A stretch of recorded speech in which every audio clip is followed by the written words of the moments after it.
Welcome back to India Decides at 9. Let's turn our attention now to the rather tricky question of how we can try and get back the black money that is presumably stashed away in the hundreds and thousands of crores in Swiss and other banks. And now with WikiLeaks threatening to reveal a lot of names, we're just going to wonder whether any names there are Indian names or not. Joining us for a special discussion, Chandan Mitra. Great, Chandan, to have you with us. Also, Manishankar Iyer is there with us. TN Naina joining us as well. Thank you all so much for being with us. Chandan, let me just start by asking you, what to your mind are the best steps to be taken for getting black money back? Well, as a start, see, the government has submitted to the Supreme Court a list of names that were offered by the German authorities. And I believe that there are some 26 names of Indians there who have accounts in Swiss banks and have stashed away money illegally. Now, if these records have come from the German authorities, I don't see what prevents India's income tax department or enforcement department to make these names public. And once the names are public, we will know that who have accounts there illegally and what is the kind of quantum of money that they are holding, and what kind of violation has been caused, a violation of FERA in the past, FEMA today, and then they should be prosecuted. And meanwhile, let us send out letters to all the parties concerned and to the banks, and also wait for the WikiLeaks revelations. And as soon as the names come, we must start prosecuting them. All right, T.N. Nayanan, to your expert eye, because you really understand the economy and what's been happening on it, both overground and underground, better than most, how much black money do you think there really is, and how can we get it back?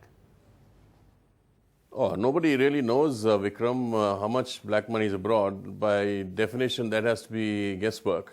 But I think it's fair to say that the sums would be substantial. We have been a closed economy. A lot of people would have taken money out, particularly money that they don't want to disclose or declare, both businessmen and politicians. And as the size of the economy and transactions has grown, I think the sums involved would be substantial. As to what is the best way of getting it back, my view is that the days of all these tax havens and secret bank accounts are slowly coming to an end. With the post-financial crisis, one of the issues that the G20 agreed upon is to push for much greater transparency from all these tax havens.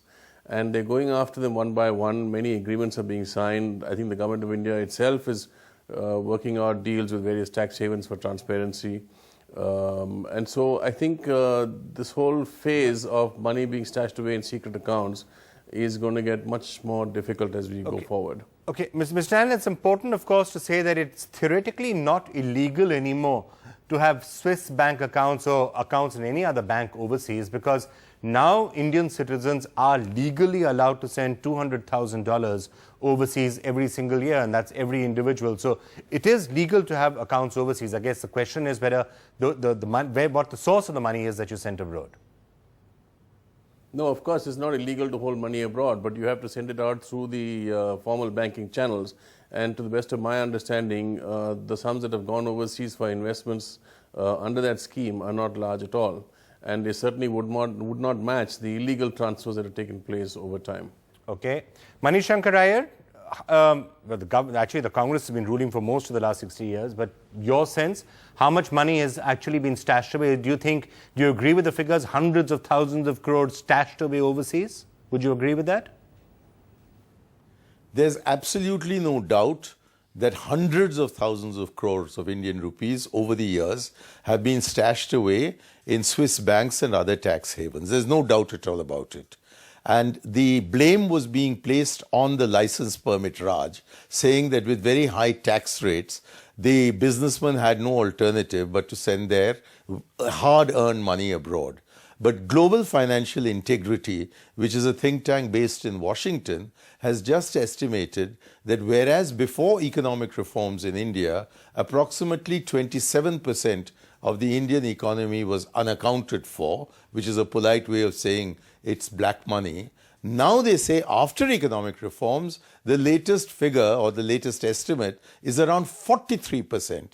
In other words, after all these tax concessions given to the corporate sector, they're sending more outside India than they even were in those days, in both relative and in absolute terms.